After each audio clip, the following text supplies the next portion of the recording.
Medical Shekhar simple గా sir ఒక విషయం చెప్తున్నాను సార్, కృష్ణాంజనేయులు గారికి పీపీపీ విధానం నచ్చట్లేదు, ప్రభుత్వం మెడికల్ కాలేజీని ప్రైవేట్ పరం చేయడం నచ్చట్లేదు. నేను వైఎస్ఆర్ కాంగ్రెస్ పార్టీని నుంచి ఒక అధికార ప్రతినిధిగా కృష్ణాంజనేయులు గారిని ఆహ్వానిస్తున్నా, రండి సార్, మాతో కలవండి. జగన్మోహన్ రెడ్డి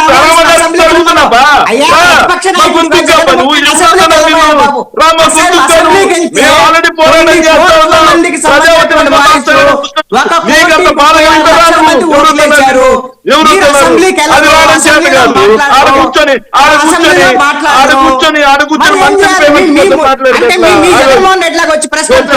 మాట్లాడినప్పుడు కామ్ గా ఉన్నా ఇప్పుడు నువ్వు నన్ను అడిగినప్పుడు రమ్మని అడిగావు, నువ్వు రమ్మని అడిగావు. నేను జగన్మోహన్ రెడ్డి పాత్ర పోటీ చేయాలనుకున్నప్పుడు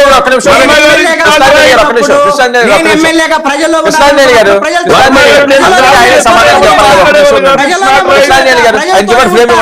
పూర్తిగా కోటి సంతకాలు అనేది ఒక బోఫోర్స్ అంతే.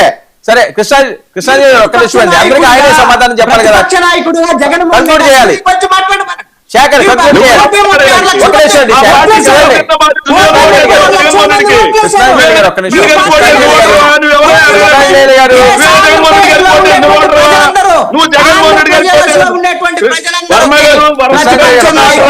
జగన్మోహన్ రెడ్డి ఎప్పుడు వస్తారో చెప్పండి.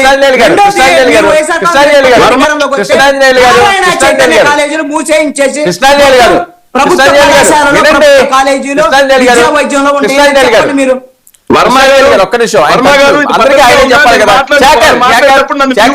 మీరు ఏం చెప్పాలనుకుంటున్నారు అన్మ్యూట్ చేశారు, సింపుల్ గా కంప్లీట్ చేయండి. పద్ధతిగా ఉందా సార్? నేను వాళ్ళు మాట్లాడేటప్పుడు టైం ఎందుకు వేస్ట్ చేస్తున్నారు చెప్పండి. మీరే మాట్లాడండి, సగం మీరే మాట్లాడండి. All will be calculated, no need to worry. 1 minute sir, నేను కాల్కులేట్ చేస్తాను sir. Sir YSR Congress party ఏదైతే ప్రభుత్వంలో అందుబాటులో ఉంటే కార్పొరేటర్కి వెళ్ళరు అని చెప్పే ప్రభుత్వం మెడికల్ కాలేజీలు తెచ్చింది. ప్రభుత్వంలో విద్య, నాణ్యమైన విద్య అందుబాటులో ఉంటే గవర్నమెంట్ స్కూల్ నుంచి ప్రభుత్వ స్కూల్ అయితే ప్రైవేట్ స్కూల్స్ కి లక్షల ఫీజులు కట్టి ఎవరు వెళ్ళరు అనే నాడు నేడు సంస్కరణ తీసుకొచ్చింది. అందుకే 2 లక్షల మంది స్టూడెంట్స్ పెరిగింది.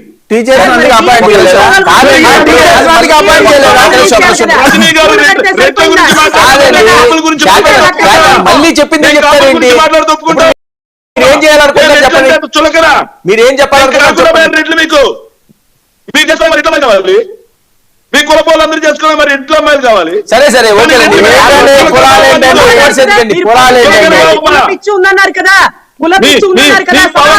మెగాస్టార్ చిరంజీవి కుమారుడు చేసుకుంది, మరి ఎట్లా పెట్టనే. సరే అది వేరే thank you so much Shekhar Reddy గారు, చర్చలో పాలనకు థ్యాంక్ యూ అండి, కృష్ణాంజలి గారు థ్యాంక్ యూ, రజనీ గారు థ్యాంక్ యూ, విజయ్ కిరణ్ గారు. ఇది ఇవాళ private debate. Stay tuned to 19 News.